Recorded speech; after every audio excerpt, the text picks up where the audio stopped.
July ತಿಂಗಳಲ್ಲಿ ಈ ಕಾರ್ಯಕ್ರಮವನ್ನು ಆಯೋಜನೆ ಮಾಡೋದಕ್ಕೆ ಒಂದು ವಿಶೇಷವಾದ ಕಾರಣ ಇದೆ.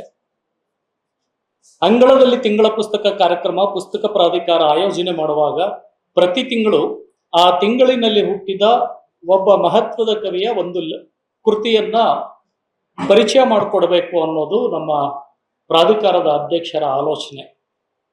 ಡಾಕ್ಟರ್ ಚಂದ್ರಶೇಖರ ಕಂಬಾರ ಅವರು ಹುಟ್ಟಿದ್ದು ಜುಲೈನಲ್ಲಿ.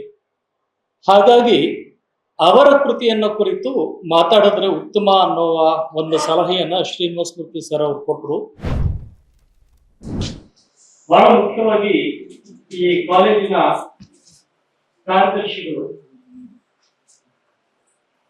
ಬಾಲಕೃಷ್ಣ ಅಡಿಗ ಅವರು, ನಾನು ಅವ್ರನ್ನ ವೈಯಕ್ತಿಕವಾಗಿ ಹೋಗಿ ಭೇಟಿ ಮಾಡಲಿಲ್ಲ.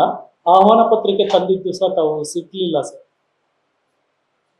ವೈಯಕ್ತಿಕವಾಗಿ ಹೋಗಿ ಭೇಟಿ ಮಾಡದೇ ಇದ್ರು. ಅವರು ಇಷ್ಟೊಂದು ಉತ್ಸಾಹದಿಂದ ಈ ಕಾರ್ಯಕ್ರಮದಲ್ಲಿ ಪಾಲ್ಗೊಂಡಿದ್ದಾರೆ ಮತ್ತೆ ಈ ಕಾರ್ಯಕ್ರಮಕ್ಕೆ ಬೇಕಾದ ಎಲ್ಲ ರೀತಿಯ ಸಹಕಾರವನ್ನ ಕೊಟ್ಟಿದ್ದಾರೆ.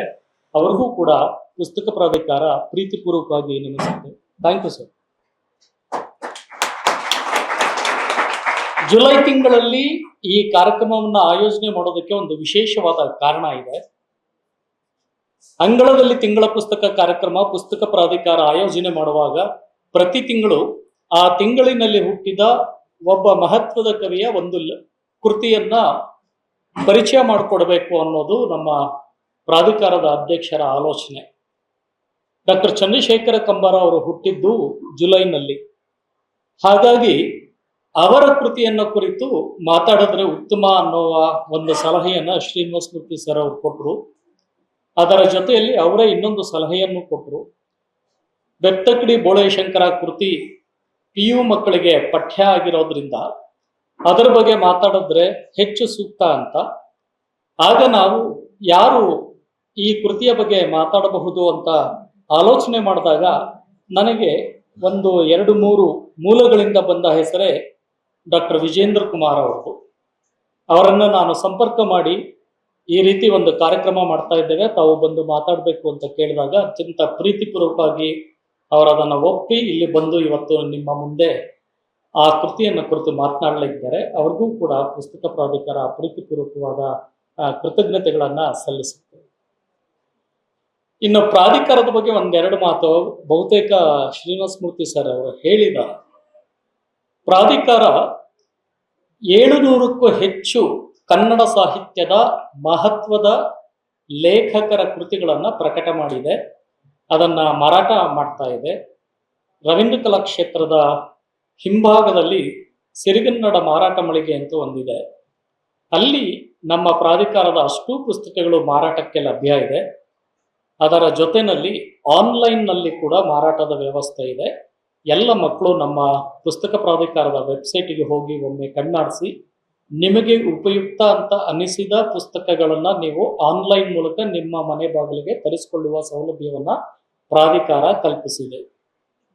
ಇದರ ಜೊತೆಯಲ್ಲಿ ನಾವು ಜನವರಿ, ಆಗಸ್ಟ್ ಮತ್ತೆ ನವೆಂಬರ್ ತಿಂಗಳಲ್ಲಿ ನಮ್ಮ ಎಲ್ಲ ಪುಸ್ತಕಗಳಿಗೆ 50% ರಿಯಾಯಿತಿ ಕೊಡ್ತೇವೆ. ಆ ಸೌಲಭ್ಯವನ್ನ ವಿದ್ಯಾರ್ಥಿಗಳು ಹೆಚ್ಚಿನ ಸಂಖ್ಯೆಯಲ್ಲಿ ಬಳಸ್ಕೋಬಹುದು. ಮತ್ತೊಂದು ಮುಖ್ಯ ಮಾಹಿತಿ, ನಾವು ಪುಸ್ತಕ ಪ್ರಾಧಿಕಾರದಿಂದ ಪ್ರತಿ ವರ್ಷ ಪುಸ್ತಕ ಮೇಳವನ್ನ ಮಾಡುವಂತಹ ಕಾರ್ಯಕ್ರಮ ಇಟ್ಕೊಂಡಿದ್ದೀವಿ. ಅದರ ಬಗ್ಗೆ ಪ್ರಕಟಣೆಗಳಿರುತ್ತೆ. ಆಗಾಗ ತಾವು ಅದನ್ನು ಗಮನಿಸಿ ಆ ಮೇಳಕ್ಕೆ ಭೇಟಿ ಕೊಟ್ಟು, ಅಲ್ಲೂ ಸಹ ದಸರಾ ಸಂದರ್ಭದಲ್ಲಿ ಮೈಸೂರಲ್ಲಿ ವಿಶೇಷವಾಗಿ 9 ದಿನ ಈ ಪುಸ್ತಕ ಮೇಳ ನಡೆಯುತ್ತೆ. ಮೈಸೂರಿಗೆ ಬಂದಾಗ ದಸರಾ ನೋಡಲಿಕ್ಕೆ ಜೊತೆಯಲ್ಲಿ ಪುಸ್ತಕ ಕೊಳ್ಳಲಿಕ್ಕೂ ಅವಕಾಶ ಇದೆ. ಅದನ್ನ ವಿದ್ಯಾರ್ಥಿಗಳು ಸದುಪಯೋಗ ಮಾಡ್ಕೋಬೇಕು ಅಂತ ಕೋರ್ತೇನೆ. ನಮ್ಮ ಪ್ರಾಧಿಕಾರದ ಬಹು ಮುಖ್ಯವಾದ ಯೋಜನೆ ಯುವ ಬರಹಗಾರರಿಗೆ ಪ್ರೋತ್ಸಾಹಧನ ಅಂತ ಒಂದು ಯೋಜನೆ ಇದೆ. ಇವತ್ತು ಬಹಳ ಸಂತೋಷ ಆಗುತ್ತೆ ಸರ್. ವಿಜೇಂದ್ರ ಕುಮಾರ್ ಅವರು ನಮ್ಮ ಪುಸ್ತಕ ಪ್ರಾಧಿಕಾರದ ಮೊದಲ ಧನ ಸಹಾಯ ಪಡೆದ ಲೇಖಕರು. ಅವರ ಮೊದಲನೇ ಕೃತಿಗೆ ಕನ್ನಡ ಪುಸ್ತಕ ಪ್ರಾಧಿಕಾರ 15,000 ರೂಪಾಯಿ ಧನ ಸಹಾಯವನ್ನು ಕೊಟ್ಟಿದೆ. ಅದು ಪ್ರತಿ ವರ್ಷ ಪುಸ್ತಕ ಪ್ರಾಧಿಕಾರ ಕೊಡುತ್ತೆ. ಜನವರಿ ಅಥವಾ ಫೆಬ್ರವರಿ ತಿಂಗಳಲ್ಲಿ ನಾವು ಪತ್ರಿಕೆಗಳಲ್ಲಿ ಪ್ರಕಟಣೆ ಕೊಟ್ಟು ಹೊಸ ಲೇಖಕರ ಹಸ್ತಪ್ರತಿಗಳನ್ನು ಆಹ್ವಾನ ಮಾಡ್ತೀವಿ. ಅದರಲ್ಲಿ ಆಯ್ಕೆಯಾದ ಬರಹಗಾರರ ಕೃತಿಗಳನ್ನ ಪ್ರಕಟ ಮಾಡೋದಕ್ಕೆ 15,000 ರೂಪಾಯಿ ಧನ ಸಹಾಯ ಕೊಡ್ತೀವಿ. ಅದರ ಜೊತೆ ನಮ್ಮ ಈಗಿನ ಅಧ್ಯಕ್ಷರು ಡಾಕ್ಟರ್ ಮಾನಸ ತುಂಬಾ ಉತ್ಸಾಹದಿಂದ ಅನೇಕ ಕಾರ್ಯಕ್ರಮಗಳನ್ನು ಹಮ್ಮಿಕೊಂಡಿದ್ದಾರೆ. ಮನೆಗೊಂದು ಗ್ರಂಥಾಲಯದ ಬಗ್ಗೆ ಶ್ರೀನಿವಾಸ ಮೂರ್ತಿ ಸರ್ ಹೇಳಿದ್ರು. ಅದೇ ರೀತಿ ಅವರು ಇನ್ನೂ ಅನೇಕ ವಿಶೇಷ ಕಾರ್ಯಕ್ರಮಗಳ ಮೂಲಕ ಕನ್ನಡ ಪುಸ್ತಕ ಪ್ರಾಧಿಕಾರಕ್ಕೆ ಒಂದು ಹೊಸ ಆಯಾಮವನ್ನು ಕೊಟ್ಟಿದ್ದಾರೆ.